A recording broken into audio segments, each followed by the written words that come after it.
Don't worry, everybody. The cost is absolutely zero.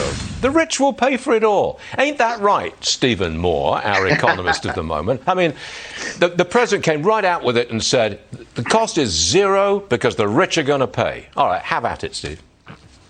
Well, by the way, I'm very impressed with your staff that they were able to read through that 2,450-page bill and find all the pork roast in that bill. Is big, thick slabs of bacon. They couldn't resist themselves. And by the way, you're only scratching the surface of it. I mean, there are tax breaks for for people in the media like you. There's tax breaks for the labor union bosses. There's tax breaks for Tesla and windmills and solar panels. We can go on and on. It's just a special interest feast. Now, you raise a really good point, and this has been the Democratic talking point for the last week or so, that this bill costs nothing.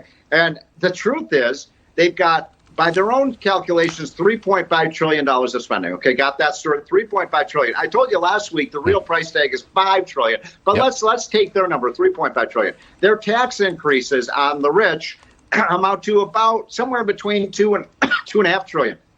If my math is right, $3.5 trillion minus $2.5 trillion still leaves you with $1 trillion annual deficit. This is not paid for. And by the way, when they tax you and me, how is that free, Stuart? I don't even understand their language here. I mean, they're taxing and taxing and borrowing, and then they're saying it's free. And my answer to the Congresswoman you just had on when she said, what would I take out of this bill? I'd get rid of the whole damn thing. I don't think the country needs it. We got an economy that's booming. We don't need more debt. We don't need more government spending. In fact, Stuart, as an economist, I would say the best thing we could do right now, given that we're in a recovery, we should be cutting government spending and the debt, not raising it.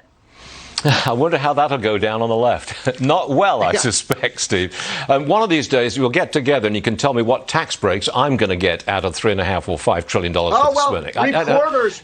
Reporters, are you ready for this? Reporters in this draft of the bill would not have to pay payroll tax. Now, why would the Democrats want to give a big tax cut to reporters? Oh, yeah, maybe because 90% of them are in their corner. Oh, boy. My head's exploding, Steve. Come back soon and put me back together again. Thanks, Steve Moore. Good stuff. Thank you very much.